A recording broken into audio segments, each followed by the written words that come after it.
In this lecture we have discussed about the your semester fifth paper first last unit, that is the photosynthesis and nitrogen metabolism. You have आपले याच्या पहिले 3 units जे आहेत ते डिटेल्समध्ये आपण घेतलेले आहेत बिफोर दिवाळी, आणि हा एक लास्ट युनिट राहिलेला होता. तुमच्या एक्झामला 100% सिलेबस आहेच असं नाही आहे, त्यातला सिलेबस काही रिड्यूसही होणार आहे, पण कुठला युनिट ते रिड्यूस करतील याची हे नाही आहे. कुठल्या युनिटमधले काही पॉईंट्स ते हे कमी करू शकतात, पूर्णच पॉईंट्स कमी करणार असं हे नाही, निश्चित नाही आहे. काही गाईडलाईन्स यायच्या आहेत, त्यामुळे आपल्याला पूर्ण सिलेबस कवर करायचं आहे. ओके, तर बघा, या युनिटमध्ये आपल्याला बघायचं आहे व्हॉट इज फोटोसिंथेसिस आणि नायट्रोजन मेटाबॉलिझमबद्दल. फोटोसिंथेसिस काय आहे, तुम्ही 11th-12th मध्ये तुमचं झालेलं आहे व्हॉट इज फोटोसिंथेसिस. तर photosynthesis it is the in green plant synthesise organic matter in presence of light.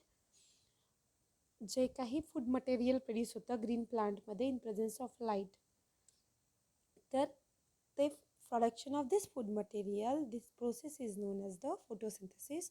In this process, 6 molecules of carbon dioxide and 12 molecules of water combined with each other in presence of light and chlorophyll present inside the green plants, and it produces the glucose, that is the C6H12O6, and remove water molecule 6H2O and release oxygen gas into the environment 6O2. Okay, इथे तुम्ही एक reaction दिसत आहे तुम्हाला, थोडंसं हे करून दाखवते. तर या रिॲक्शनमध्ये कार्बन डायऑक्साईड आणि वॉटर काय होतं, कंबाईंड होतं, आणि त्याच्यापासून काय प्रोड्यूस होतं, ग्लुकोज आणि ऑक्सिजन जो गॅस आहे तो रिलीज होतं एन्व्हायरमेंटमध्ये. ही जी प्रोसेस आहे याची हिस्ट्री जर आपण पाहिलं तर इन 1648 वॅन हेल्मट जो एक प्लांट बॉटॅनिस्ट होता, तर याने याच्यावरती काय केलेलं आहे, रिसर्च केलेलं आहे, काही एक्सपेरिमेंट्स केलेलं आहे. त्यानंतर मेयर नावाचा जो सायंटिस्ट होता, बॉटॅनिस्ट होता, त्यांनी 1845ला त्यांनी याच्यावरती वर्क केलेलं आहे. ओके, तर आणि त्यांच्या काही त्यांनी पण रिॲक्शन्स दिलेल्या आहेत. जसं एक सिम्पल रिॲक्शन आहे फोटोसिंथेसिसची, त्यांनी CO2 + H2O in this reaction produce O2 and organic matter containing chemical energy. पण तेव्हा त्यांना हे माहिती नव्हतं की ऑक्सिजन रिमूव्ह होऊन राहिला आहे प्रोसेसमधून, किती प्रमाणात ऑक्सिजन रिलीज होत आहे आणि कुठलं food material organic matter release होत आहे हे तेव्हा कन्फर्म व्हायचं होतं. त्यानंतर 1864 ज्युलियस सॅक्स showed that the process of photosynthesis takes place inside the plant body and synthesize starch as a organic matter. हे त्यांनी काय केलेलं आहे, तेव्हा एक फायनल फोटोसिंथेसिसची रिॲक्शन जी आपण बघितली वरती ती त्यांनी दिलेली आहे. ओके, त्यानंतर सिग्निफिकन्स काय आहे फोटोसिंथेसिसचा, तर significance it maintains the equilibrium of O2 in atmosphere. ऑक्सिजनमध्ये एन्व्हायरमेंटमध्ये ऑक्सिजन जो बॅलन्स आहे तो मेंटेन करण्याचं काम काय करतं, फोटोसिंथेसिस प्रोसेस करतं आहे. It covers the solar energy into chemical energy. जी सूर्याची एनर्जी आहे, सोलार एनर्जी सूर्यापासून मिळणारी, ती कशामध्ये कन्वर्ट करतात, केमिकल एनर्जीमध्ये. It provides energy to all living organism for carrying on out their various life activities. जर सपोज सनच हे नसेल तर काय होईल, प्लांट्सही जी एनर्जी आहे ती तयार करू शकले नसते, आणि प्लांटपासूनच काय होते, अदर ऑर्गॅनिझम्स किंवा अदर लिव्हिंग ऑर्गॅनिझम्स काय होतात, प्लांटवरती डिपेंड आहेत, ते लाईफ पण पॉसिबल झालं नसतं. तर जेवढे काही लिव्हिंग ऑर्गॅनिझम्स आहे अर्थवरती त्यांना एनर्जी प्रोव्हाइड करण्याचं काम कोण करतं, फोटोसिंथेसिसच्या प्रोसेस थ्रू होतं. Besides provide energy in the form of food, photosynthesis also provide reserve of energy to man as a fuel, as a coal, oil, peat, wood and dung. Other than food material वेगवेगळे sources आहेत प्लांटपासून मिळणारे, जसं fuel आहेत, Coal आहे, जमिनीमध्ये Coal जो आहे तो झाडं हे झाल्यापासूनच बनतं. ऑइल आहेत वेगवेगळे, पीठ आहेत, वूड आहे, डंग आहे. ओके, हे सगळे काय आहे प्रोडक्ट्स आहेत, अल्टिमेट सोर्स आहेत फोटोसिंथेसिसचे. Oxygen is partly used for the formation of ozone layer which is essential in screening the ultraviolet radiations of the sun. आणि फोटोसिंथेटिक आता आपण बघितलं फोटोसिंथेसिस काय आहे आणि सिग्निफिकन्स काय आहे फोटोसिंथेसिसचा. पण ज्या ऑर्गनमध्ये फोटोसिंथेसिस होतं दॅट इज द क्लोरोप्लास्ट. त्याचं स्ट्रक्चर काय आहे कसं बघायचं आपल्याला. हे बघा, स्ट्रक्चर जर आपण क्लोरोप्लास्टचं पाहिलं तर काय आहे, आउटर मेम्ब्रेन आहे, त्याला इनर मेम्ब्रेन आहे, आणि बिटवीन टू मेम्ब्रेन एक स्पेस आहे that is the intermembrane space. आणि नंबर ऑफ मॉलिक्युल्सने हे बनलेलं आहे, जसं ग्रॅना आहेत, स्ट्रोमा आहेत. तर यात वेगवेगळ्या स्टॅक्सनी काय बनलेलं आहे हे अंदरचं जे मटेरियल आहे, जे इम्पॉर्टंट पार्ट्स आहेत क्लोरोप्लास्टचे ते बनले आहेत. आणि थॅलॅकॉइड जे मेम्ब्रेन आहे त्याच्यावरतीच काय होतं, मोस्टली फोटोसिंथेसिसची रिॲक्शन होते. ओके, त्याच्यात थायलॅकॉइड किंवा ग्रॅनमच्या आतमध्ये काय आहे, एक पोकळी आहे दॅट इज द ल्युमन. आणि ह्याच्यामध्ये पण नंबर ऑफ पिगमेंट्स वगैरे काय राहतात, स्टोअर्स राहतात. ओके, आणि डिटेल्स दिलेलेच आहेत, ते थोडंसं रीड करून घ्याल. देन फोटोसिंथेटिक पिगमेंट्स जे आहेत ते 3 टाईप्सचे आहेत, क्लोरोफिल, कॅटेनॉइड्स अँड फायकोबिलियन्स. तर chlorophyll, carotenoids and phycobilin. Chlorophyll काय आहे, it is the green pigment. Phycobilins आहे वॉटर सोल्युबल पिगमेंट आहे. And carotenoids include the carotenes and xanthophyll. These different pigments absorb light of different wavelength and they show property of fluorescence. थोडंसं reading पण करून घ्याल तुम्ही याच्यावरती. Okay, प्रत्येक pigment जे आहेत क्लोरोफिल पिगमेंट ते ग्रीन कलरचं आहेत. वेगवेगळ्या फोटोसिंथेटिक प्रोसेसमध्ये ते कसं इन्व्हॉल्व होतं ते दिलेलं आहे, आणि त्याचा रोल पण दिलेला आहे. जसं रोल ऑफ क्लोरोफिल आहे तर ते इलेक्ट्रॉन ट्रान्सपोर्ट सिस्टीमसाठी खूप important. It absorb light energy to reaction center. जी सूर्यापासून सनपासून जी मिळणारी एनर्जी आहे ते ॲक्टिवेशन होतं, प्लांटमध्ये ॲक्टिवेशन होते त्या एनर्जीपासनं. असा एक सेंटर जो असतो that is the reaction to centre, हा क्लोरोफिल वरती राहतो. ओके, त्यानंतर कॅटेनॉइड्स पिगमेंट आहे that is the yellow orange pigment. हा पण खूप इम्पॉर्टंट आहे, याचा रोल आहे. It important. Firstly, they contribute to the photosynthesis, transferring light energy, and they absorb chlorophyll, which use this energy to drive photosynthesis. And some plant physiologists believe that the carotenoids may have additional function, regulators of central developmental responses in plant. वेगवेगळ्या developmental activities आहेत प्लांटच्या, त्याच्या वेगवेगळ्या प्रोसेसेसमध्ये हे pigment काय होतं, involve होतं. Third pigment that is the phycobilins. This is the red and blue pigments. हे पण खूप इम्पॉर्टंट आहे, रेड अँड ब्लू पिगमेंट्स. जसं फ्रूटमध्ये रेड पिगमेंट असतं, काही लिव्ज पण तुम्हाला रेड कलरच्या दिसतात. लिव्ज रेड कलरच्या असतात, पण त्याच्यामध्ये फोटोसिंथेसिस होत नसेल का, त्याच्यामध्ये पण फोटोसिंथेसिस होतं. आणि ते फोटोसिंथेसिस कसं होतं हे याच्यामध्ये दिलेलं आहे. ओके, आणि त्याचा इम्पॉर्टंट आहे, फायकोबिलियन्स R important pigment are chemically bounded to antibodies which they are put into a solution of cells. It has found extensive use in cancer research for triggering the tumor cell. वेगवेगळ्या रिसर्चमध्ये फायकोबिलियन्सची study केल्या जाते. कुठल्या प्लांटमध्ये फायकोबिलियन्स हे जास्त असतं, कुठल्या प्लांटमध्ये फायकोबिलियन्स कमी असतं. जसं आपण म्हणतो रेड अल्गिया वेगवेगळ्या टाईपच्या आहेत, ग्रीन अल्गी आहेत, रेड अल्गी आहेत. ओके, तर ग्रीन अल्गीमध्ये क्लोरोफिलचं कॉन्सन्ट्रेशन जास्त असेल, त्यामुळे मोस्टली त्याचं जे फोटोसिंथेसिस आहे क्लोरोफिल थ्रू होईल. पण काही प्लांट्समध्ये रेड पिगमेंट जास्त असते, त्यामुळे तिथे फोटोसिंथेटिक प्रोसेस जी आहे ते त्या पिगमेंट्स थ्रू होतं. ओके, त्यानंतर बघायचा एक छोटासा concept that is the action spectra. आता हा ॲक्शन स्पेक्ट्रा आहे काय, the cheap source of light energy for photosynthesis is sun. तुम्हाला माहिती आहे एनर्जीचा चीप सोर्स काय आहे, सन आहे. The earth receives about 40% of the total energy and they absorbed by the atmosphere and is scattered into the space. आणि जेवढी काही energy जी absorb केली जाते ती कुठे एक त्याचा हे असतो, एक स्पेक्ट्रम असतो. आणि जी एनर्जी आहे ती ग्रीन पार्ट्सचं जे प्लांटचे जे पार्ट आहेत ग्रीन प्लांट त्याच्यावरती काय होतं पडते. काही एनर्जी काही प्रमाणात some of the incident light is reflected and some is transmitted while only a small portion is absorbed by the pigment. तर या स्पेक्ट्राच्या स्टडीला म्हणतात action spectra. Photosynthesis pigments absorb light energy only in visible part of the spectrum. However, certain species of bacteria use infrared light comparatively shorter wavelength. The spectrum of the radiant energy is given in. आता आपल्याला spectrum बघायचं आहे.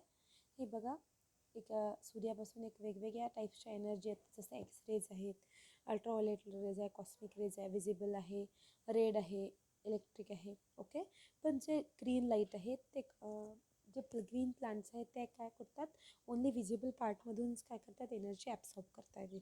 आणि त्याचे 7 colours आहेत, red, orange, yellow, green, blue, Indigo and violet. Okay, तर हा जो स्पेक्ट्रा आहे यालाच काय म्हणतात, ॲक्शन स्पेक्ट्रा म्हणतात, जिथे अल्टिमेट काय होते, कुठली तरी प्रोसेस होते. Absorption of spectra by chlorophyll, the chiefly absorb in violet, blue and red parts of the spectrum. The absorption band shown by the chlorophyll in violet blue region is also called as the Swarad band. Absorption spectra of carotenoid, the pigment absorb light energy in blue, blue-green and green part of the spectrum. Absorption spectra of the phycobillion. These are the three types: phycoerythrin, phycocyanin, allophycocyanin absorb green, orange and near red part of the spectrum respectively. जसे वेगवेगळे जे pigments आहे काय chlorophyll वेगवेगळ्या वेगळ्या भागातून ती energy absorb केल्या जाते. कॅरेनॉइड्स वेगळ्या, फायकोबिलियन्स वेगळ्या. ओके, तर या सगळ्या स्पेक्ट्राला म्हणतात ॲक्शन स्पेक्ट्रा. इथे दिलेले आहेत. आणि red drop action spectra of chlorophyll, वेगवेगळ्या पिगमेंट्सचा स्पेक्ट्रम दिलेला आहे. तर थोडासा ड्रॉ करावा लागेल तुम्हाला एक्झाममध्ये. त्यानंतर एक पॉईंट आहे red drop and Emerson enhancement effect. आता हे red drop Emerson enhancement effect काय आहे, जो रॉबर्ट इमर्सन होता by determine the quantum yield of the photosynthesis in chlorella by using the monochromatic light of different wavelengths and notice a sharp decrease in quantum yield at a wavelength greater than 680. Because this decrease in quantum yield took place in the red part of the spectrum, this phenomenon is called as the red drop. जो Robert Emerson होता त्याने काय केलं आहे, एक research केलेला आहे फोटोसिंथेसिसवरती. कशावरती, तर क्वांटम यील्डवरती. ओके, आणि तो कुठला प्लांट त्यांनी स्टडी केलेला, तर क्लोरेला. तर मोनोक्रोमॅटिक लाईट काय केला त्यांनी, फोकस केला त्याच्यावरती, प्लांटवरती. आणि जी वेवलेंथ आहे तिथे त्याला दिसलं की जो वेवलेंथ आहे त्याची decrease in the quantum yield टूक place in the red part. जो रेड पार्ट आहे तिथे काय केली, त्याला वेवलेंथ डिक्रीज झालेली दिसली, त्यालाच काय म्हणतात, द रेड ड्रॉप म्हणतात. Emerson and his coworker later found that the inefficient far red light in chlorella beyond 680 mu can be made fully efficient if supplemented with light of shorter wavelength. आता तुम्हाला माहिती आहे electromagnetic spectrum पाहिलं तुम्ही, त्याच्या वेगवेगळ्या wavelengths आहेत. 680च्या below ते काय करतात, लाईट ॲब्सॉर्ब करू शकतात. आणि त्याच्या अबाव काय होते, वेवलेंथ काय होते, त्याचा स्पेक्ट्रम डिक्रीज होऊन जातं. Decrease in the quantum yield, जी लाईटकडे जास्त लाईटकडे फोकस झालं त्याची क्वांटम यील्ड जी आहे प्लांटची ती डिक्रीज होते. त्यामुळे त्याला काय म्हटलेलं आहे, रेड ड्रॉप म्हटलेलं आहे. ओके, पुन्हा थोडं डिटेलमध्ये तुम्ही बघून घ्या. त्यानंतर एक आहे पॉईंट आहे हा hills reaction. Photosynthesis of water किंवा हिल्स रिॲक्शन जे आहेत ते बघायचं आहे. तर primary photochemical reaction is faster than the dark reaction, takes place only in presence of light in the grana portion of the chloroplast. It can be under the following hand: absorption light by the chloroplast pigment, then transfer light from accessory pigment to the chlorophyll, then activation of chlorophyll molecule by photons of light when P680 to P700 forms of chlorophyll molecule in two pigment receives the photon of light and excited molecule having. आता बघा, photolysis of वॉटरमध्ये काय होतं, actually फोटोसिंथेसिसमध्ये carbon dioxide असतं आणि water पण असतं. तर breakdown of water during the process of photosynthesis, जेव्हा ते पिगमेंट्स काय करतात, फोटोसिस्टीम 1 आणि फोटोसिस्टीम 2 काय करतात, पिगमेंट्स त्याच्यावरती इलेक्ट्रॉन्सची मुवमेंट सुरू राहते. At the time of movement of electrons एका फॉर्ममधून कशामध्ये जातात, दुसऱ्या फॉर्ममध्ये ते काय होतात, कन्वर्ट होतात. आणि एक छोटीशी ऑक्सिजन इन्व्हॉल्विंग कॉम्प्लेक्स एक असतो बेसला पिगमेंट सिस्टीम 2च्या. ओके, तर त्या कॉम्प्लेक्समध्ये काय होतं, वॉटरचं लिसिस होतं, म्हणजे वॉटरचं ब्रेकडाऊन होतं आणि त्याचं कन्व्हर्शन ऑक्सिजनमध्ये होतं. तर त्या प्रोसेसला काय म्हणतात, फोटोलिसिस ऑफ वॉटर किंवा हिल्स रिॲक्शन. आपण नंतर बघूच ते. फोटोलिसिस ऑफ वॉटर कुठे होते, तर photolysis of water carried out on the oxygen involving complex. It also non as the water spitting complex. याला काय म्हणतात, वॉटर स्पिटिंग कॉम्प्लेक्स पण म्हणतात. It is surrounded by four core of protein of pigment system 2 आणि photons trap by the photosynthesis second move into the S0 to S4. आता हे काय आहे, आपल्याला जेव्हा आपण इलेक्ट्रॉन ट्रान्सपोर्ट सिस्टीम बघू त्याच्यातच आपल्याला दिसेल. आपण बघू थोडंसं समोर जाऊन. The oxygen involving complex appear have a meta enzyme core containing the both manganese and calcium with the epimerical formula inorganic core. हे तिथे मॅग्नेशियम आयन्स पण असतात. हे 4H2O जो आहे त्याचं कन्व्हर्शन कशामध्ये होतं, 4H प्लस अँड 4H मध्ये. मग later on this 4OH molecule again convert into twice H2O and in this process release oxygen into the environment and release the 4 electron molecules. Okay, he process कशी आहे electron ट्रान्सपोर्टची ती तुम्हाला दिसेल. Cyclic process and non cyclic electron transport system असे दोन हे आहेत. हे आता इथे तुम्हाला दिसत आहे क्लोरोफिल जी मॉलिक्यूल आहे त्याच्यामध्ये ग्रॅना दिसत आहे, स्ट्रोमा दिसत आहे.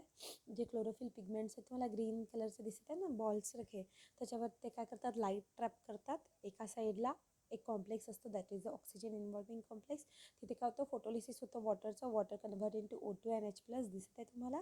आणि साईड बाय साईड जे इलेक्ट्रॉन रिलीज होतात at the time of photolysis of water, ते इलेक्ट्रॉन ट्रान्सपोर्ट होतात towards the ATPase complex. ATPase complex opposite साईडला राहतो. ADP आणि इनऑर्गॅनिक फॉस्फेटचं कन्व्हर्शन ATP मध्ये होतं.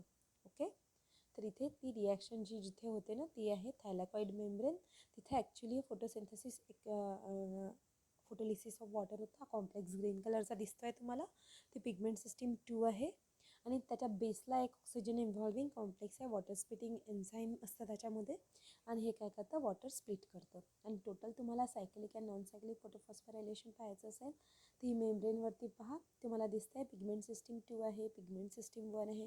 पिगमेंट सिस्टीम 2च्या बेसला वॉटर स्प्लिटिंग हे आहे, कॉम्प्लेक्स आहेत. त्यानंतर जे इलेक्ट्रॉन रिलीज झाले वॉटर स्प्लिटिंगपासून ते दुसऱ्या इकडे ट्रान्सफर होतात, जसं प्लास्टोक्युनॉनमध्ये. त्यानंतर B6F कॉम्प्लेक्स आहे एकमध्ये, सायटोक्रोम कॉम्प्लेक्स. त्यानंतर पिगमेंट सिस्टीम 1 कॉम्प्लेक्स आहेत.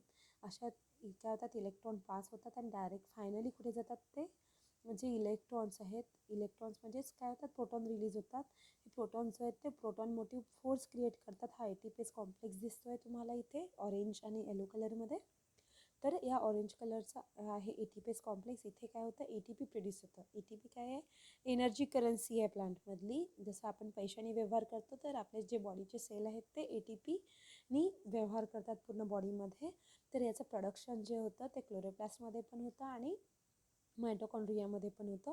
पण मायटोकॉन्ड्रियामध्ये खूप जास्त प्रमाणात होतं as compare to the chloroplast. Okay, आणि हे कॉम्प्लेक्समधनं ADPचं इनऑर्गॅनिक फॉस्फेटचं कन्व्हर्शन होण्यासाठी काय लागतं, एनर्जी लागतं in the form of proton motive force. आणि ते प्रोटॉन्स जे आहेत ते कशामुळे होते, हे जे एका पिगमेंटपासून दुसऱ्या पिगमेंटमध्ये जे इलेक्ट्रॉन ट्रान्सफर होतात त्याच्यापासून काय होतात, हे प्रोटॉन मोटिव्ह फोर्स काय होतं तिथे क्रिएट होतं आणि याचं कन्व्हर्शन ADPचं कन्व्हर्शन ATPमध्ये होतं. ही काय आहे, प्रोसेस ऑफ सायक्लिक फोटोफॉस्फोरायलेशन. सायक्लिक और नॉन सायक्लिक फोटोफॉस्फोरायलेशन आहे आणि याला इलेक्ट्रॉन ट्रान्सपोर्ट सिस्टीम पण म्हणतात.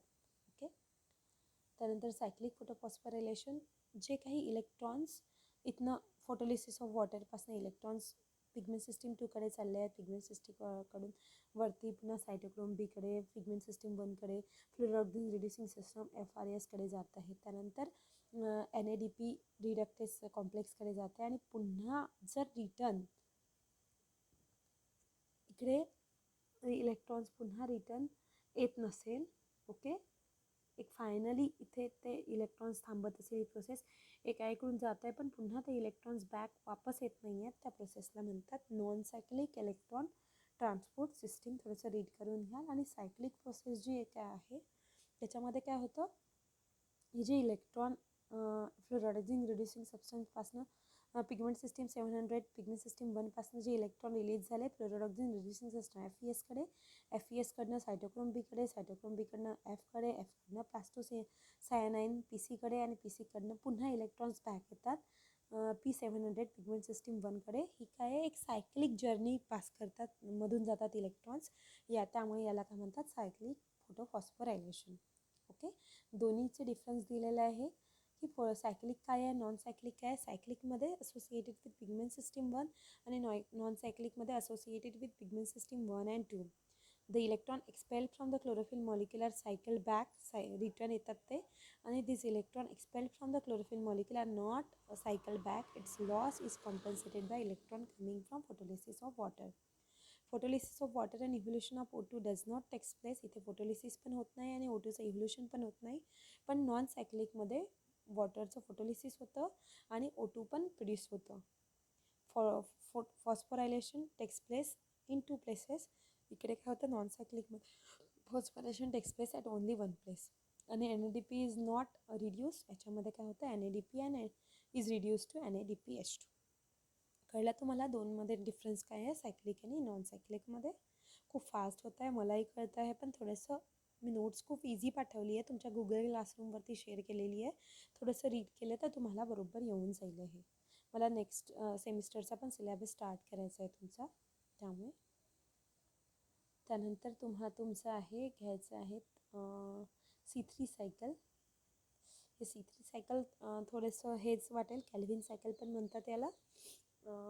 तुमच्या याच्यामध्येच आहे, जे काही फोटोसिंथेसिसच्या प्रोसेसमध्ये वेगवेगळे इंटरमिडिएट्स तयार होतात. जसं PCR cycle condenses molecule of CO2 with 5 carbon sugar to produce the 2 molecules of 3 carbon sugar. जी काही ग्लुकोज प्रोड्यूस झालेली आहे कार्बन डायऑक्साईड आणि वॉटरपासनं during the process of photosynthesis, त्याचं कन्व्हर्शन मग लॅटर ऑन कसं होतं. जसं C6H12O6 ही काय कॉम्प्लेक्स शुगर आहे, याला काय करतात, ब्रेकडाऊन केलं जातं आणि सिम्पल शुगर मॉलिक्युल्समध्ये त्याचं कन्व्हर्शन होतं. तर हे होतं वेगवेगळ्या मेटाबॉलिक सायकल्स थ्रू. इथे C3 सायकल आहे, जी शुगर तयार झालेली आहे 5 कार्बन शुगर किंवा 6 कार्बन शुगर, त्याचं कन्व्हर्शन कशामध्ये होतं, 3 कार्बन शुगरमध्ये होतं, कॅल्व्हिन सायकलमध्ये. ही कॅल्व्हिन सायकल कुठे स्टार्ट होते, रायबोलेज 1,5 diphosphate converted it absorb this ribulose 1,5 diphosphate absorb carbon dioxide from the environment and याचं कन्व्हर्शन 6 कार्बन ॲडिशनल कंपाऊंडमध्ये होतं. नंतर ही जी 6 कार्बन शुगर तयार झाली आहे त्याचं कन्व्हर्शन 3 फॉस्फोग्लिसरिक ॲसिडमध्ये तयार होतं. त्यानंतर 3 फॉस्फोग्लिसरिक ग्लिसरॉल्डिहाइडमध्ये कन्व्हर्शन होतं. 3 फॉस्फोग्लिसरॉल्डिहाइडचं कन्व्हर्शन फ्रुक्टोज 1,6 डायफॉस्फेटमध्ये होतं. लॅटर ऑन दिस फ्रुक्टोज 1,6 डायफॉस्फेटचं कन्व्हर्शन फ्रुक्टोज 6 फॉस्फेटमध्ये होतं in presence of enzyme phosphatase. Fructose 6 फॉस्फेटचं कन्व्हर्शन सुक्रोजमध्ये होतं आणि ती शुगर जी आहे ती स्टोअर केल्या जाते. किंवा मग फ्रुक्टोज 6 फॉस्फेटचं कन्व्हर्शन होतं इरिथ्रोज 4 फॉस्फेटमध्ये in presence of enzyme transketolase. Erythrose 4 फॉस्फेटचं कन्व्हर्शन अल्डोलेजमध्ये होतं. दिस पुन्हा अल्डोलेजचं कन्व्हर्शन सेडिहेप्टिलेज 7,7 बिसफॉस्फेटमध्ये होतं. ओके, सेडिहेप्टिलेज 1,7 बिसफॉस्फेटचं कन्व्हर्शन सेडिहेप्टिलेजमध्ये होतं in presence of enzyme phosphatase. Sedoheptulose 7 फॉस्फेटचं कन्व्हर्शन झायल्युलोज 5 फॉस्फेटमध्ये होतं. झायल्युलोज 5 फॉस्फेटचं कन्व्हर्शन रायब्युलोज 5 फॉस्फेटमध्ये होतं. अशी ही काय आहे सायक्लिकल जर्नी आहे. ओके, आणि लास्टली काय प्रोड्यूस फॉस्फोपेंटोकायनेजच्या प्रेझेन्समध्ये ribulose 1,5 diphosphate in presence of ATP. Okay, तर ही सायक्लिकल जी शुगर आहे 6 कार्बन शुगरचं कन्व्हर्शन जे होतं 3 कार्बन शुगर्समध्ये, तर यालाच काय म्हणतात C3 सायकल किंवा PCR सायकल. ओके, याचा पूर्ण डिटेल्स दिलेला आहे. त्यानंतर सेकंड सायकल आहे that is the C4 cycle or C4 or dicarboxylic acid pathway or Hatch Slack pathway. याच्यामध्ये पण काय होतं, the initial incorporation of CO2 by some plant utilizes an additional pathway involving the carbon molecule. The plant that incorporate carbon slowly throughout the Calvin cycle and known as the C3 plant, because first product to incorporate CO2 as a 3 carbon acid, that is the phosphoglyceric acid. Certain other groups known as C4 plants are distinguished by the first products. The characteristic features of C4 plant, it also exhibit number of specific anatomical, physiological and biochemical characteristics. Most C4 lives in presence of two distinct tissues. C4 G cycle आहे तो वेगवेगळ्या distinct कुठल्या कुठल्या प्लांटमध्ये होते, जसे मोनोकॉटिलेडोनस plant आहेत, झियामेज आहेत, गहू आहेत, ओके, मका आहेत, अशा प्लांटमध्ये ही सायकल होते. ओके, तर हे जे आहेत ते वेगवेगळ्या टिश्यूजमध्ये होते या प्लांटच्या. या प्लांट्समध्ये काय असतात, मिझोफिल सेल्स असतात आणि बंडल शीट सेल्स असतात. मिझोफिल सेल्स काय करतात, CO2 एंटर करतात with the help of phosphoenol pyruvate. Phosphoenol पायरुवेटचं कार्बन डायऑक्साईडमध्ये मिक्सिंग होतं आणि ऑक्झॅलो ॲसिटेट तयार होतात. ऑक्झॅलो ॲसिटेट काय होतं, मॅलेटमध्ये कन्व्हर्शन होतं, कारण ऑक्झॅलो ॲसिटेट डायरेक्टली जाऊ शकत नाही मेझोफिल सेलमधून बंडल शीट सेल्समध्ये. काही मॉलिक्युल्स ट्रान्सफर होतात, काही नाही होत. तर मॅलेट काय होतं, C4 कंपाऊंड आहे हा मॅलेट, हा ट्रान्सफर होतो बंडल शीटमध्ये. तिथे काय होतं, पुन्हा ह्याचं कन्व्हर्शन पायरुवेटमध्ये होतं आणि पायरुवेट पुन्हा काय होतं, मेझोफिलमध्ये एंटर होतं आणि फॉस्फेनॉल पायरुवेटमध्ये कन्व्हर्शन होऊन पुन्हा ही सायक्लिकल जर्नी सुरू होऊन जाते. ओके, याचा जे सिग्निफिकन्स म्हणावं लागेल आपल्याला या प्लांटचा, तर this pathway is modified of the Calvin cycle and is advantageous to plant growing in dense stand of tropical vegetation where CO2 concentration is very much reduce. जिथे CO2 कॉन्सन्ट्रेशन खूप कमी असतं त्या रिजनमध्ये काय हे पाथवे इम्पॉर्टंट आहे. This reduction of atmospheric CO2 concentration since the evolution of photosynthesis and it might have promoted C4 plant to select this pathway. Difference वगैरे वाचून घ्या. त्यानंतर fourth pathway that is the कॅम्प pathway or crassulacean acid metabolism म्हणतात त्याला. Same जसं C4 पॅथवे होतं तसंच आहे, फक्त त्याचा स्टोमॅटा जो राहतो तो दिवसा बंद राहतो आणि नाईटला ओपन राहतो. डे आणि नाईटवरती डिपेंड आहे याचं फोटोसिंथेटिक प्रोसेस.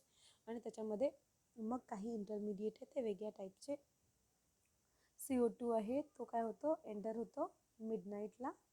आणि हे पहा, a number of plants growing in dry desert habitats store large quantities of CO2 at night and later releasing it for use by the PCR cycle during the day.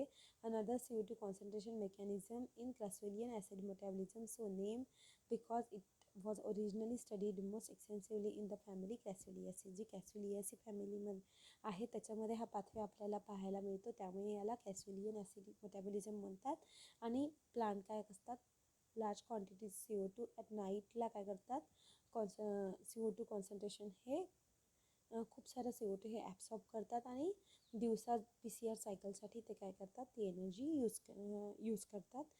आणि detail आपण cyclical फॉर्म्समध्ये बघून घ्यायचं आहे. ते त्याचा जो हे आहे तसं इकॉलॉजिकल सिग्निफिकन्स खूप इम्पॉर्टंट आहे, एक्झाममध्ये विचारतातही. मेनी कॅम्प plants are the two desert plant growing in shallow sandy soil with little available water during the daylight hours when the stomata are closed to reduce the water loss and photosynthesis can proceed by the using the reservoir of stored CO2. Camp plants able to retain and disseminate respired CO2, thus preventing loss of carbon and helping to maintain a favorable dry weight through the extended period of severe drought. बघा, काही ठिकाणी Rajasthan side जी आहे तिथे डेझर्टमध्ये खूप जास्त ऊन असतं दिवसा. जर टोमॅटोत आणि त्या प्लांटचे ओपन ठेवले तर काय होईल, फोटोसिंथेसिसच्या प्रोसेसमध्ये जे वॉटर ॲब्सॉर्ब केलं जातं, वॉटर ॲब्सॉर्ब करता करता काय होईल, जे एक्स्ट्रा वॉटर आहेत ते टोमॅटोतून बाहेर फेकल्या जाईल. तर त्या प्लांटला काय करावं लागते, वॉटर स्टोअर करून ठेवावं लागतात. त्यामुळे काय आहे, या प्लांटमध्ये थोडंसं हे अपोजिट मेकॅनिझम त्यांनी स्वतःमध्ये अडॉप्ट केलेलं आहे. ओके, त्यानंतर factors affecting the process of photosynthesis. Some are the external factor and some internal factors affect the process of photosynthesis, just like the light. Light काय, the nature of light, chief source of light for photosynthesis, that is the sunlight. It affects the process of photosynthesis. Quantity of light, photosynthesis in green plant takes place only in visible parts of the spectrum of light. Maximum photosynthesis takes place in the red light, and next highest of photosynthesis takes place in blue light, while in green light is minimum. आपल्याला असं वाटतं की green लाईटमध्ये maximum होत असेल, पण red लाईटमध्ये maximum photosynthesis होते as compare to the green light. त्यानंतर ड्युरेशन जे आहेत, even a brief flash of light is enough for the photosynthesis to occur. Then CO2 concentration. about 0.3% of volume of atmosphere increase the CO2 concentration up to 1% increases the rate of photosynthesis. Temperature, it also affect the process of photosynthesis. Increase the temperature from 10 degree to 40 degree centigrade, about increase the rate of photosynthesis. Above 40 degree centigrade काय होतं, photosynthetic process काय होतं, हे होऊन जाते, breakdown केल्यासारखे होऊन जाते, प्रॉपर नाही चालत. ऑप्टिमम टेम्परेचर 10 to 40 लागतं फोटोसिंथेसिससाठी. Then water is one of the raw material, it's essential factor for the photosynthesis. Then O2, photospheric origin of oxygen, increase the O2 concentration in the many plant results in the decrease in the concentration of photosynthesis. Then chlorophyll, internal factors, the chlorophyll essential for the photosynthesis. The rate of photosynthesis increases with increasing chlorophyll content. Then photoplasmic factors जे आहेत, proper hydration of protoplasm essential for the photosynthesis. Accumulation of end product of photosynthesis, accumulation of carbohydrate in the photosynthesizing cell retards the rate of photosynthesis. Okay, these all factors affect the process of photosynthesis. खूप जास्त घाईनी होत आहे, मलाही कळत आहे, पण थोडा मला हा युनिट संपवून तुमचा नेक्स्ट सेमिस्टर पण स्टार्ट करायचा आहे. आणि जेव्हा तुम्ही कॉलेजमध्ये याल तेव्हा मी पुन्हा हा जो पार्ट आहे तुमच्या एक्झामच्या पहिले तुम्हाला समजावून सांगणार आहे. ओके, काही नेटवरती पण व्हिडिओज असेल त्या पण तुम्ही बघायच्या, काही चॅप्टर्स तुम्हाला समजले नसेल तर त्याच्यातून तुम्ही बघू शकता. आता बघायचा पार्ट आपल्याला नायट्रोजन मेटाबॉलिझम. नायट्रोजन मेटाबॉलिझममध्ये जो नायट्रोजन एन्व्हायरमेंटमध्ये नियर अबाउट 78% नायट्रोजन असतं, पण अनअवेलेबल फॉर्ममध्ये असतं. कारण नायट्रोजन ट्रिपल बॉन्ड नायट्रोजन असतात. कुठल्याच ऑर्गॅनिझममध्ये आपल्या बॉडीमध्येही ती कपॅसिटी नाही आहे की तो ट्रिपल बॉन्ड ब्रेक करू शकेल, कारण आपल्या बॉडीमध्ये ते एन्झाईम्सच नाही आहेत. काही पूर्णच प्लांट नाही, फक्त काहीच प्लांट आणि बॅक्टेरियामध्येही कपॅसिटी आहे. कारण बॅक्टेरिया काय करतात, प्लांटच्या रूट्सवरती अटॅक करतात आणि एक नोड्युल्स फॉर्म करतात त्याच्यामध्ये, आणि त्या नोड्युलमध्ये एक एन्झाईम तयार होतं, that is the nitrogenase. With the help of that enzyme nitrogenase काय होतं, जे molecular form of nitrogen, atomic form of nitrogen आहे त्याचं कन्व्हर्शन काय होतं, मॉलिक्युलर फॉर्ममध्ये होतं. ते तर हेच याच्यामध्ये नायट्रोजन मेटाबॉलिझममध्ये आपल्याला बघायचं आहे. ओके, हे फिक्स कसं होतं ॲटमॉस्फेरिक नायट्रोजन. नायट्रोजन फिक्सेशन हे 2 टाईप्स असतात, एक केमिकल नायट्रोजन फिक्सेशन आणि बायोलॉजिकल नायट्रोजन फिक्सेशन असतं. बायोलॉजिकलमध्ये सिम्बायोटिक आणि asymbiotic nitrogen fixation. Symbiotic nitrogen fixation तुमच्या सिलेबसमध्ये आहेत. तर symbiotic nitrogen fixation in legumes involves the complex anatomical, physiological and biochemical interaction between the host plant and the invading bacteria. काही plant जे आहे लेग्युमिनस प्लांट, ज्याला शेंगा येतात, त्या प्लांट्समध्ये काय होतात, जे बॅक्टेरिया असतात रायझोबियम, ते काय करतात, रूट्सवरती अटॅक करतात. रूट्सवरती अटॅक केल्यावरती ते काय करतात, inside that root form a nodules, एक गाठी फॉर्म करतात. ओके, कॉटिकल पोर्शनमध्ये, आणि त्यामुळे तुम्हाला त्या रूट्सला काय दिसतात, गाठी दिसतात, कारण त्या रूट्समध्ये हे रायझोबियम जे आहेत ते मल्टीफ्लाय होतात. ओके, आणि this inside that root produces the enzyme nitrogenase. This nitrogenase have a capacity to produce the to break a and triple bond and convert it into the nitrite or ammonium form. Okay, the आणि nitrate reductase मी जे enzyme म्हटलं ते खूप important आहेत. जसं तुम्हाला याच्यामध्ये एक पॉईंटच दिला आहे की कसं कसं इम्पॉर्टंट आहे. दिस plants that do not form a nitrogen fixing association generally takes place nitrogen in the form of nitrate from the soil. Nitrate must first be reduced to ammonia before it can be incorporated into the amino acid and organic molecule. Nitrite can be assimilated directly but must first be reduced to ammonia in order to be assimilated into the organic compound. This is the 2-step process. पहिल्या स्टेपमध्ये काय होतं, twice H++ NO3, जी NO3 याच्यामध्ये रूटच्या याच्यामध्ये तयार झालेले आहेत.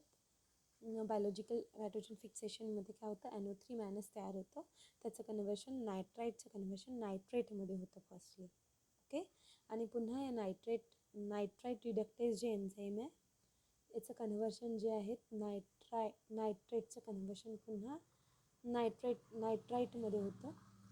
आणि नायट्राईटचं कन्व्हर्शन लास्टली कशामध्ये होतं, अमोनियामध्ये होतं.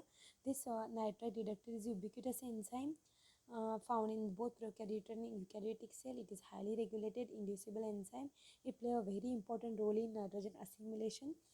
Nitrate reductase activity can also be reversibly regulated by red and far red light, indicating control by the phytochrome system. तर हे नायट्रेट रिडक्टेज आहे. याच्या थ्रूमध्ये काय होतं, जे अनअवेलेबल फॉर्म ऑफ नायट्रोजन आहे तो कशा अवेलेबल फॉर्म ऑफ नायट्रोजन जे आहेत त्याच्यामध्ये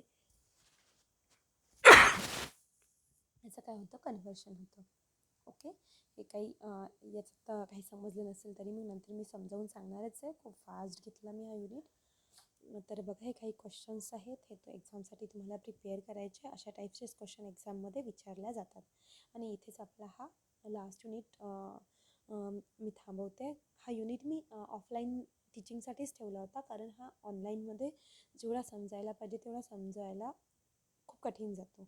म्हणजे याला ॲक्च्युली चॉकबोर्ड मेथड पाहिजे आणि तुम्ही समोर पाहिजे ते पूर्ण एन्झाईम शिकवायला व्यवस्थित.